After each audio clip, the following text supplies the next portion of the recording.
AP Environmental Science, Populations.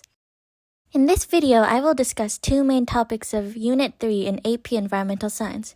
We'll touch on what carrying capacity is, as well as demographic transitions. So let's get started. Well, first of all, what exactly is carrying capacity? Carrying capacity is the maximum number of individuals in a population that an ecosystem can support based on its limited resources. Some examples of limited resources can be the lack of food, shelter, or drinkable water.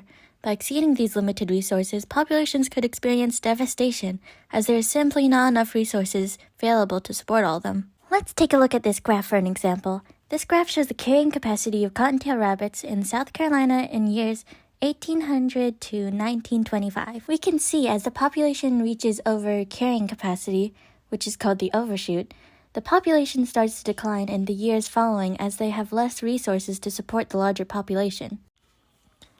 As they regain resources, there will be more of the rabbit population surviving, which leads to increased reproduction rate, which then leads to another overshoot in population and continues the cycle of population growth.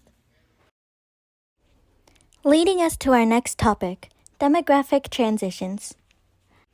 Demographic transitions are models that explain the historical shift from high birth rates to low birth rates in industrialized societies and countries. Demographic transitions can show periods of population growth and stabilization. Wait, but what's industrialization?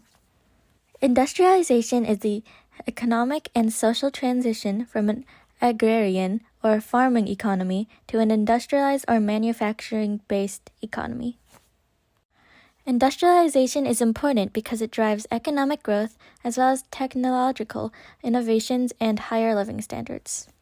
There are four main types of industrialization: pre-industrial, industrializing or developing, industrialized/developed, and industrial or highly developed. In Stage 1 pre-industrial countries, you can see a high death rate as well as a high infant mortality rate due to the lack of clean water, sustainable food, and health care. This is brought upon by the high birth rates due to lack of education for women, causing them to have less time spent at jobs. Along with this, there is also an increased demand for child laborers to tend for agricultural needs.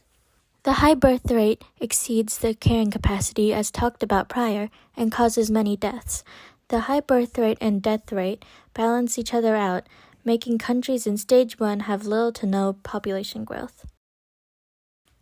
In Stage 2 industrial countries, there is a larger access to clean water, healthcare, and food, causing the death rate and infant mortality rate to decline, but birth rates still remain high as there is still little education for women and a need for child labor. In Stage 2 of demographic transitions, you can see large population growth and changes in economy and society as they begin to modernize. In Stage 3 developed countries, there is a low death rate and low infant mortality rate. There is also a lowered birth rate as more women are finding jobs, there is a delayed age of marriage, and there is a lack of child labor being used. Population growth starts to slow. Finally, in Stage 4 are highly developed countries that are very stable when it comes to their economy, food, water, healthcare, and shelter, which means a very low death rate and infant mortality rate. There is also a motivation of pursuing careers in education as there is less economic pressure, which leads to a decrease of birth rates. In Stage 4, we can find a stationary population that neither declines nor rises very much. Well, that's all for this video. I hope you enjoyed. Thank you very much.